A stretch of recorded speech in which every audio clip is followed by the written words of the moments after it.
Goeiedag en welkom by hierdie week se episode van Wêreldwys op Marula Media.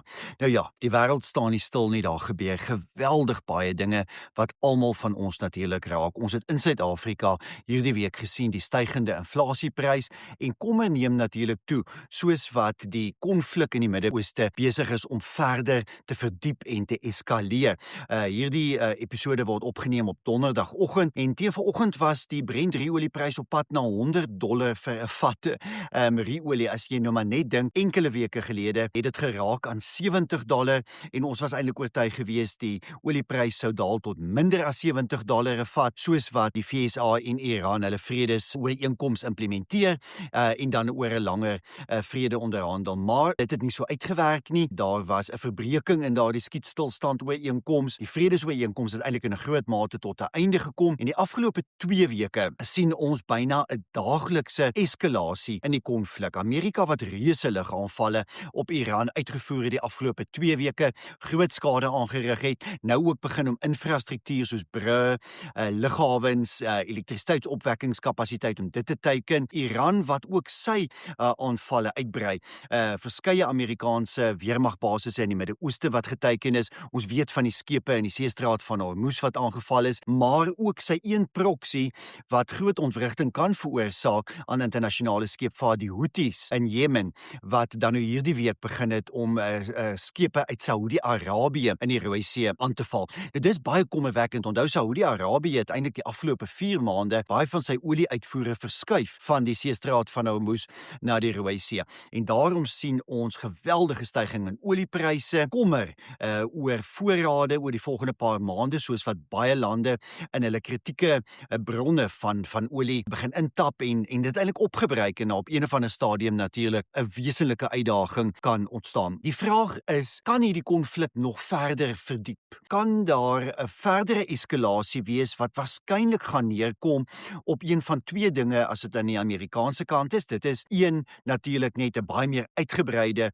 lugveldtog soos wat ons einde Februarie en begin Maart gesien het. Met ander woorde aanvalle op baie meer teikens reg oor Iran. Die afgelope 2 weke was aanvalle redelik beperk tot die suide van Iran. Dit is moontlik dat aanvalle uitgebrei kan word en dat daar ook weer aanvalle op politieke teikens uitgevoer kan word, politieke leiers. Dit is die een moontlikheid. Die ander moontlikheid is natuurlik om soldate te ontplooi en om dit baie geteiken te doen, om byvoorbeeld die Iranese eilande in die Persiese Golf te teiken en te probeer om daardie eilande te gaan beset en oor te neem met soldate wat ontplooi word, spesialiseenhede ondersteun deur die Amerikaanse lugmag en vloot. Dit is uiters riskante strategieë wel. Daar's altyd die kans vir groot lewensverlies en dis groter konflik. En ons weet die Amerikaners wil dit verhoed. Ons is in die middel van die Amerikaanse somervakansie. Afgelope week het petrol en dieselpryse in Amerika weer die hoogte ingeskiet en dit 15 weke voor die Amerikaanse middeltermynverkiesing. So die Amerikaners, en as 'n mens mooi luister en so tussen die lyne probeer lees wat mense soos president Donald Trump en sy minister van buitelandse sake Marco Rubio sê, dan is die gevoel dat die Amerikaners natuurlik steeds baie graag wil terugkeer na 'n skietstilstand ooreenkoms en vredesonderhandelinge. Hulle verklaar die hele tyd hulle self bereid om dit te doen. Hulle doen dit duidelik ook teenoor Pakistan en Qatar wat as bemiddelaars optree. Aan die ander kant in Iran kry jy verskillende boodskappe. Daar is duidelik kommer by die regering, president Masoud Pezeshkian, die minister van buitelandse sake, andere wat gereeld praat, ernstige kommer oor die blokkade. Ja, Amerika wat natuurlik weer sy volle blokkade van Iran se hawens begin het. Hulle is bekommerd oor daardie ekonomiese gevolge. Daar's 'n toename in lewensverlies weens Amerikaanse lugaanvalle. Iran betaal 'n baie duur prys vir hierdie konflik. Aan die ander kant het jy 'n verharding van die sentimente by 'n meer ekstreme groepering in die regime, veral in die Islamitiese Revolusionêre Wagkorps, waar daar 'n sterk gevoel is dat daar nou harder teruggeslaan moet word, dat daar nou teen enige koste, te alle koste, aanvalle op Amerikaners uitgevoer moet word en eintlik gepoog moet word om groter Amerikaanse lewensverlies te bewerkstellig. Die dodetal wat natuurlik gestyg het tot 17, daar's nog 17 Amerikaanse soldate hierdie afgelope byna 5 maande in hierdie oorlog dood. So kan Iran regtig bekostig om baie lank ook voort te gaan met hierdie aanvalle? Waarskynlik nie. Ekonomiese ineenstorting is sonder twyfel reeds in proses in Iran. Daar daar's duidelike tekens daarvan. Die uitdagings in die land is reusagtig. So my oortuiging bly dat daar steeds 'n sterk motief by Iran is om ook 'n terugkeer te maak na 'n vredesproses. Maar dit bring ons elke keer terug na daardie hefboom oor die seestraat van Hormuz, en Iran wat eenvoudig net nie daardie hefboom wil laat gaan nie. Nie wil toelaat dat skepe op roetes naby aan Oman deur die seestraat beweeg nie. Dis buite enige jurisdiksie van Iran. Iran het geen jurisdiksie oor daardie gebied nie, maar die Iranese of eerder dele van die regime in Teheran wat eenvoudig nie daartoe kan instem nie. So dit bly die enkele groot staakplek op hierdie tydstip. Maar ja, ons kan dis waarskynlik nog 'n paar dae van eskalasie sien, nog 'n verdieping in hierdie konflik, maar daar bly steeds 'n oorwegende sterk motief by al twee lande om wel terug te keer na 'n skietstilstand ooreenkoms en 'n vredesproses. Ek kan nie eintlik voorsien dat hierdie oorlog gaan aanhou eskaleer en ons oor 'n maand of 2 of 3 steeds oorlog gaan sien nie. Dis eenvoudig 'n oorlog wat te 'n duur prys vir beide die VSA en Iran het. Maar ja, op die oomblik wesenlike eskalasie die afgelope paar dae en nou ja, ons gaan almal 'n baie duur prys daarvoor betaal waar ons nog 2 weke of 3 weke gelede gedink het brandstofpryse gaan begin Augustus skerp daal in Suid-Afrika, gaan dit nou eerder styg. Ons is veral oor die dieselprys bekommerd begin Augustus. Dis alles baie slegte nuus vir die globale ekonomie en ons sien oralste dis kommer en 'n angs hieroor ontwikkel. Jy sien dit in Europa, verskeie vergaderings die afgelope week in Europa waar dit na vore gekom het, in Asië, die Amerikaanse minister van buitelandse sake wat ook in Manila in die Filippyne was by 'n vergadering van Asiatiese of Stille Oseaan lande eerder en daar ook baie duidelik kommer eintlik oor by al jou opkomende lande oor die gevolge wat dit vir hulle inhou. In Afrika sien ons dat stygende brandstofpryse nie net 'n probleem is in terme van inflasie nie, maar natuurlik ook dat dit bydra tot voedselnood. Die Verenigde Nasies wat hierdie week aangekondig het dat Afrika nou meer mense het wat aan hongersnood ly as Asië. Vir dekades lank was Asië die vaste land met die grootste probleem van hongersnood. Dit het verskuif na Afrika, het natuurlik baie te maak met konflikoorloë, Sudan, Suid-Sudan, Tigray in die noorde van Ethiopië, die ooste van die DRK, baie ander plekke. Die konflik in die Sahelstreek dra ook daartoe by. Burkina Faso, Mali, al die lande het groot probleme met hongersnood, maar stygende brandstofpryse gaan verseker die probleme laat verdiep. So, dit is in die wêreld se belang, in die globale ekonomie se belang dat hierdie konflik tussen die VSA en Iran so gou as moontlik beëindig word.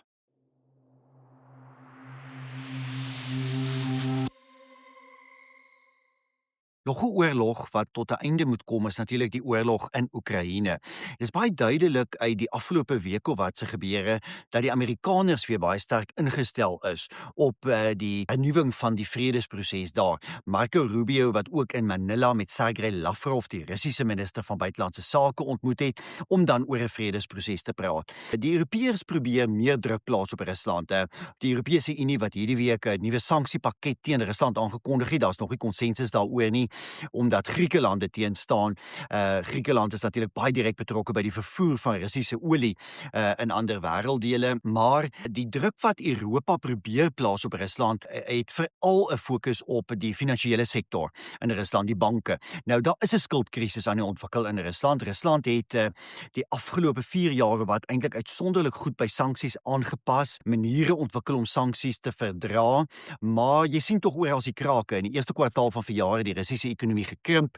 Die rentekoerse staan op 14,5%, inflasie bo 5%, geweldige skuldkrisis, banke wat sukkel om hulle skuldlas te bly dra, hulle moet binneland skuld maak omdat hulle nie op internasionale markte kan leen nie. Daar word baie druk geplaas op banke in Rusland om dan nou geld te leen aan byvoorbeeld wapenvervaardigers om daardie oorlogsekonomie te laat loop. Daar is natuurlik geweldige arbeidstekorte in Rusland. Jy weet daar's maar werkloosheid van 2% en dit beteken daar's geen werkloosheid.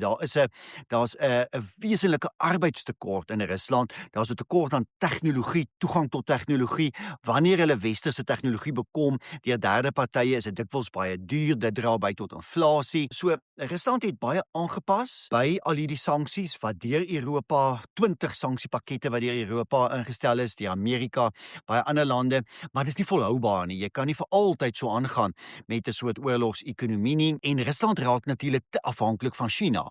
35% van sy handel is reeds met China, en die Chinese het 'n geweldige houvas op Rusland ontwikkel, omdat Rusland afhanklik is om sekere produkte en dienste nou byna eksklusief uit China te ontvang, en dit gee ook nie net ekonomies nie, maar ook polities 'n houvas vir die Chinese op die Russe, en die Russe hou natuurlik nooit daarvan nie. So daar is 'n goeie rede om eintlik, as mens baie objektief probeer staan, te sê dat 'n vredesproses tans sin maak, vredesonderhandelinge, maar ons weet ook dat die enkele struikelblok in enige so 'n proses Vladimir Putin is, die Russiese president. Putin het die afgelope jaar en 'n half nog elke poging deur die Amerikaners, spesifiek Donald Trump, om 'n vredesproses aan die gang te kry, uiteindelik van die hand gewys of basies net kantlyn toe geskop, want Putin sit eintlik in 'n onmoontlike posisie.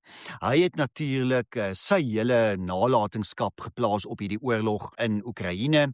Hy het eintlik Rusland se hele toekoms laat afhang van hoe hierdie oorlog uitdraai. Daar is soveel politieke kapitaal, soveel van Rusland se ekonomie, sy hele weermag wat natuurlik sy fokus verskuif het. Dink maar, gaan 5 jaar terug en dink aan Rusland se militêre teenwoordigheid in Afrika, in Armenië, in Sirië, in die Midde-Ooste. Daar's soveel ander plekke. Dit alles het omtrent tot 'n einde gekom met hierdie enkele obsessie met hierdie oorlog in Oekraïne. So Putin het geweldig baie op die spel geplaas, en hoe beëindig jy nou 'n oorlog sonder om te lyk of jy of dit te vergeefs was? Selfs net gedeeltelik te vergeefs was. En dit is die groot uitdaging, om 'n vredesproses aan die gang te kry, 'n onderhandelde skikking van een of ander aard, wat in almal se belang is die vraag, waartoe gaan Putin instem? En dit sê hy natuurlik nie. Hy hou sy kaarte naby aan homself, hy speel 'n lang spel, hy glo hy kan nog vir lank op die Chinese staat maak, hy kry ondersteuning uit Noord-Korea militêr, en hy dink hy kan hierdie spel nog vir 'n paar jaar speel, en al hoe meer krake begin bewerkstellig in Europa, in Oos-Europa, met baie geteikende aanvalle, moontlik selfs Russiese aanvalle op die Baltiese state of Pole, en bietjie kyk hoe speel dit uit. Hy wil graag sien dat daar verdeeldheid is tussen Europa en Amerika. Hy sien reeds meningsverskille binne NAVO, dat dit in die guns van Rusland tel. Die vraag is of dit uiteindelik kan lei tot 'n situasie waar Rusland wel in sy oogmerke slaag met hierdie oorlog, en daaroor is ek baie skepties. Dit lyk op hierdie stadium nie so nie. Oekraïne met al sy probleme, en dit is 'n land met reuse uitdagings, as almekaar kabinetskommelings, Zelensky wat nou weer het aangekondig het, baie ongewilde afdanking van sy minister van verdediging. Ten spyte van al daardie foute, geniet Oekraïne geweldige steun van die Weste, ontwikkel Oekraïne honderde duisende aanvalshommeltuie, slaag hulle al hoe meer daarin om aanvalle op Russiese grondgebied uit te voer, en is dit duidelik dat hulle lugafweerstelsels al hoe beter raak. So, hulle word nog weekliks deur Rusland geteiken met geslaagde lugaanvalle op die hoofstad Kiev en ander stede, maar daar's duidelike aanduidings dat al hoe meer lugafweerstelsels en lugverdedigingsstelsels dit in die toekoms vir Oekraïne gaan moontlik maak om die meeste Russiese aanvalle af te weer. En dit in 'n tyd waar ons sien dat daar op die frontlinie in die Donbas eintlik geen vordering gemaak word nie. Daar die twee lande vasgeval teen mekaar, daar ontwikkel 'n harde lyn. Nou dit is dalk deel van Putin se strategie, daardie harde lyn. Hy sou natuurlik graag volledige beheer oor Donetsk wil hê, uiteindelik het reeds oor Luhansk, maar nog nie oor Donetsk provinsie nie. Maar daardie harde lyn ontwikkel, en dan sien jy alles oos van daardie harde lyn raak natuurlik de facto in praktyk Russiese gebied. Dit is dalk deel van Putin se strategie, maar die situasie wat ook maar nie net onbepaald kan voortduur nie, omdat Rusland se ekonomie nie vir altyd hierdie druk kan hanteer nie. Dit dit is die werklikheid. So ja, die Europeërs kyk na 'n 21ste pakket, die Amerikaners kyk na ander strategieë. Hulle kyk na ander maniere natuurlik om druk op Rusland te plaas. Ons sien hulle doen dit deur verskeie bondgenootskappe te sluit, onder andere met Turkye, met Saudi-Arabië, ander Midde-Oosterse lande. Rusland se invloed wat uitgedryf word uit die Midde-Ooste, so ook uit baie Afrika lande.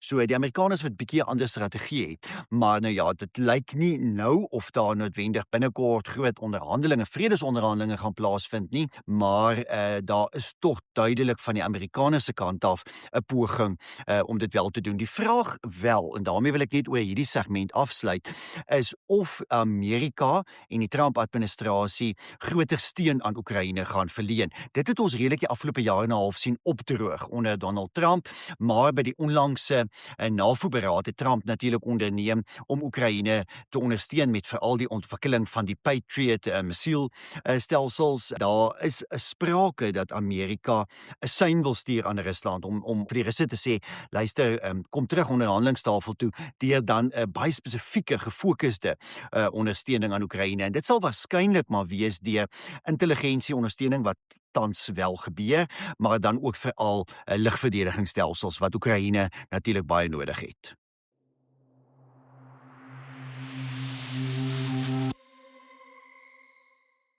Ek wil Andy Burnham, die nuwe Britse premier, nie vreeslik baie sê nie, behalwe om 'n paar dinge oor hom wel te bevestig. Burnham is geen nuwe gesig in die Britse politiek nie, miskien wel in die afgelope dekades soort van nasionale en internasionale politiek, maar hy het lank in Tony Blair se kabinet gedien, 2 keer probeer om leier van die Arbeidersparty te word in 2010 en 2015, en het nogals op die politieke spektrum 'n bietjie rondbeweeg, van in die Blair jare iemand wat sentrumlinks is, na iemand wat eintlik die afgelope tyd veral in die tydperk wat hy burgemeester van Manchester was, baie meer na links beweeg het. En as jy nou kyk, moet ons onsself nie laat flous nie, is Andy Burnham eintlik 'n redelike uitgesproke sosialis. Hy is ten gunste van die nasionalisering van waterrade, plaaslike busdienste, die nasionale lotery en allerlei ander dinge. So pro-nasionalisering, dis met ander woorde amper 'n omkeer in die Thatcher jare se strategie van privatisering. Dis meer radikaal. Dit maak Burnham baie meer radikaal as Keir Starmer of enige arbeidersparty regering in die afgelope 30 jaar. So Burnham is duidelik meer links. Ek wil homself plaas definitief meer links as Keir Starmer, ten minste in die wyse waarop Starmer regeer het. Burnham wat ook meer populisties is. Hy is natuurlik meer van 'n charismaat as Starmer. Baie charismatiese aanslag, en hy praat met die harte van die werkersklas van Engeland, veral die noorde van Engeland, dele van Skotland en Wales, met daardie vrese van die Britse werkersklas praat hy. Mense wat bekommerd is oor behuising, mediese sorg, onderwys, maatskaplike dienste, toelaas, pensioene, al daai soort van dinge. Die probleem natuurlik, en as jy sommer kyk wat al hierdie week gebeur het, is byvoorbeeld die 5% belasting op elektrisiteit wat afgestel is. Dis 'n goeie ding. Daar's nie twyfel daaroor nie. Enige belastingverligting in Brittanje, dink ek, op hierdie stadium is goed en eintlik noodsaaklik omdat die ekonomie so stagneer het. En belasting op elektrisiteit is eintlik 'n bose ding. Die probleem is dat daar nie geld beskikbaar is nie. Nou Burnham het 'n baie goeie minister van finansies aangestel, maar 'n minister van finansies is ook net so goed soos die finansiële posisie van die land, en die realiteit is die Britse ekonomie verkeer in 'n krisis. 95% skuld tot BBP, die begrotingstekort wat week na week, maand tot maand toeneem. Die Britte voer baie meer in as wat hulle uitvoer. Inflasie is te hoog. Daar is 'n duidelike onderliggende probleem, strukturele probleem aan die Britse ekonomie. Dit het te maak met te veel regeringsspandering. Regeringsspandering wat in 10 jaar met meer as 30% toegeneem het. Natuurlik gaan daar dan meer staatsskuld wees. Daar's te veel belastingverhoog die afgelope jare.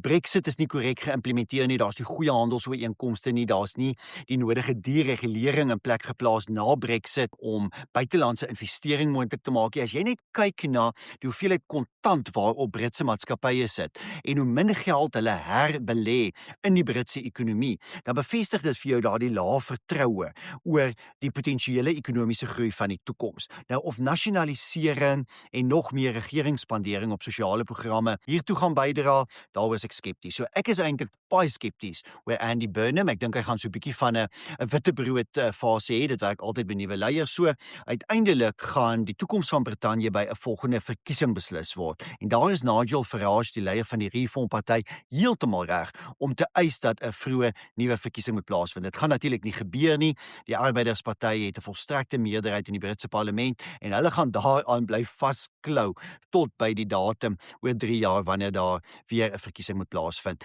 So intussen gaan hulle voortstrompel. Daar gaan meer probleme, meer uitdagings wees. Hulle moet nog 9 miljard pond vind vir groei in militêre spandering. Daardie geld is ook nie beskikbaar nie. Die Britse vloot het groot uitdagings, eintlik die Britse weermag in die algemeen. Hulle moet hulle ooreenkomste binne NAVO nakom en al hierdie dinge kan net gebeur indien jou inkomste styg. Nou, die ekonomie moet groei, jou inkomste moet styg, dan kan jy jou uitgawes betaal. As dit nie gebeur nie, moet jy jou uitgawes verminder. En interessant genoeg nou sê Burnham nie hy wil uitgawes verminder. Hy wil kostes besnoei, maar hoe en waar gaan hy dit doen? Kan hy vanuit 'n linkse posisie die moeilike besluit neem om aan sosiale programme, groot welsynprogramme, al hierdie toelaas wat betaal word, mediese sorg, pensioene, al hierdie goed om daaraan te besnoei? Wel, ek is baie skepties. So Burnham, die nuwe Britse premier, maar moenie verwag dat Brittanje se huis binnekort in orde gaan wees nie.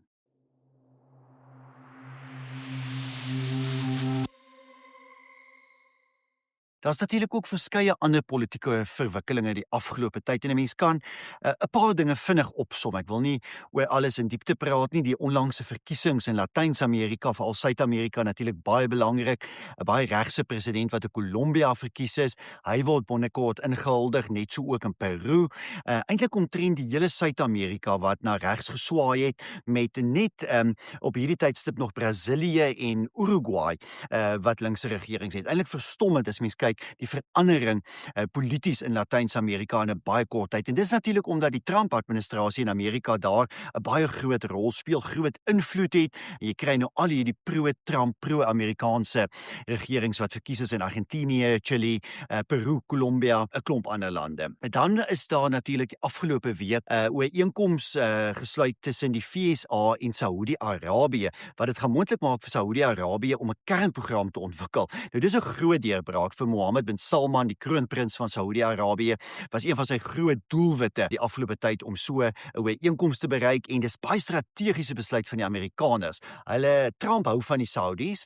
Hy het noue bande met Saudi-Arabië. Daar was histories eintlik nou goeie verhoudinge tussen die twee lande, behalwe natuurlik tydens die Biden jare waar dit 'n bietjie verswak het, maar Trump en die Amerikaners sien hierdie noue bande met Saudi-Arabië as 'n teenvoeter vir Iran se invloed in die gebied, maar ook 'n manier om China terug te druk en Chinese invloed uit te werk. Ons het dit in die afgelope 2 weke gesien dat Irak se eerste minister en die president van Libanon almal die Withuis besoek het. Dit gaan alles oor Amerikaanse invloed in die Midde-Ooste. So, die Amerikaners wil hulle invloed in Irak verdiep. Amerikaanse maatskappye wil baie groter sake in Irak doen en hulle wil natuurlik Chinese invloed daar probeer teenwerk. So, dis interessante verwikkelinge daar. In Afrika sien ons dat die Ebola krisis steeds voortduur in die DRK. Dit lyk of dit in Uganda onder beheer is. Daar het geen nuwe verspreiding die afgelope week plaasgevind nie. Islamitiese terreur is steeds 'n reuse uitdaging. Ons sien die konflik in Mali,